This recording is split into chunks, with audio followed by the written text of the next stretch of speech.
সারা জীবন চিন্তা ভাবনা কি করবে, বয়সটা ঠিক জায়গায় আসুক, নামাজি হয়। কুতুব মসজিদ হচ্ছে, নামাজ পড়তে গেছি, নামাজ পড়তে যে এবার বলছি কি হচ্ছে, নামাজি তুমি তো মসজিদ তৈরি করছো, নামাজটা পড়লো।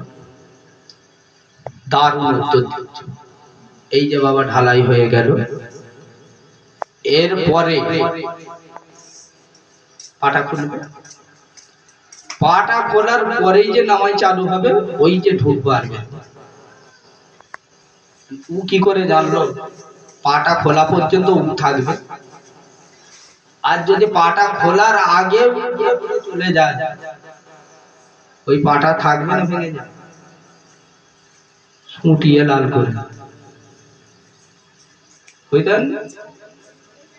এই জন্যই তো বলেছে কাইফা ইয়াহদিল্লাহু কওমান কাফারু বাদা ঈমানিহিম, তারা ঈমান আনবে, তারা মনে মনে করবে, কি মনে করবে যে এবছরে হজে যাব, হজে যাবার পরে এসে নামাজি হয়ে যাব, বড় জুব্বা পরে থাকবো, বড় দাড়ি রেখে দেবো, ইমানদার কখন হব, শুধু হজ করতে দেরি, মসজিদে ঢুকতে দেরি হবে না, এটা তাদের ধারণা। আল্লাহ বলছে হাত্তা ইযা আদরা আহাদাকুমুল মাউত, এই চিন্তা করতে করতে চাচা টপকে গেল।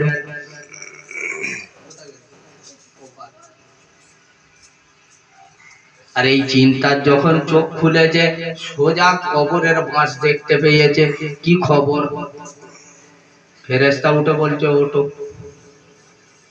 বিচারের খবর, আর তোমাকে হজে যেতে হবে না, হজে যাবার টিকিট সোজা বৃন্দাবনে করে দিয়েছে, চলে এসো।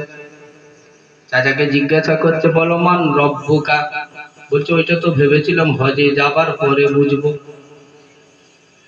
হজে যাবার পরে তবে জানতে পারবে, হজে যাওয়ার পর ইমানদার হবে বলেছে।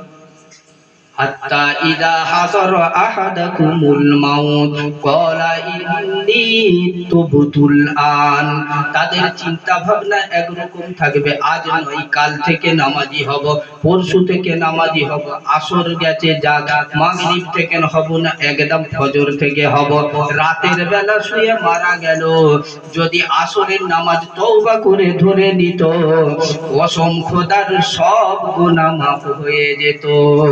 সুবহানাল্লাহ, সুবহানাল্লাহ। শুধু একটা নেতার কারণে সব বরবাদ। যদি চিন্তা ভাবনা এটা করতাম যে আজ শুনেছি এশা থেকেই আমি জয়েন হয়ে যাব, আর এশার নামাজ পড়ে নিল, আর রাতে শুয়ে আল্লাহ না করে মউত হয়ে গেল, সোজা জান্নাত চলে গেল। এজন্যই তো বলেছে ইন্নামাল আমালু বিন্নিয়াত, যদি নিয়ত তোমার সঠিক থাকে, আমল যদি কম হয়, আল্লাহ তোমাকে কি করবে, পার করবে, বুঝতে পারেন। এজন্য সব আমল করতে হবে। ধোঁয়াধার বায়ান হচ্ছে, আর বক্তা স্টেজে চেপেছে বায়ান করছে, বাবাজি কুল ইন কুনতুম তুহিব্বুনাল্লাহ ফাত্তাবিউনি ইউহিব্বুকুমুল্লাহ ইয়াগফির লাকুম যুনুবাকুম ওয়াল্লাহু গফুরুর রহিম। নবীজিকে ভালোবেসে চলো, নবীজি যেভাবে চলতে বলেছে চলো, নবীজির ভালোবাসা দিলেতে পুঁতো, তাহলে জান্নাত দেখতে পাবে, এটা আমি বলছি, গ্যারান্টি নিয়ে চলো। গ্যারান্টি দিচ্ছে বক্তা বসে বসে, ইয়াগফির লাকুম যুনুবাকুম, নবীজিকে ভালোবাসলে তোমাদের গুনাহ মাফ করে দেওয়া হবে। নবীজিকে যদি ভালোবাসো, সুদ খেলেও বেঁচে যাবে, নবীজিকে যদি ভালোবাসো, জেনা করে বেঁচে যাবে, ব্যভিচারে বেঁচে যাবে, শুধু ভালোবাসা দিলে রাখতে হবে। ইয়াগফির লাকুম যুনুবাকুম, তামাম গুনাহ আল্লাহ মাফ করে দেবে।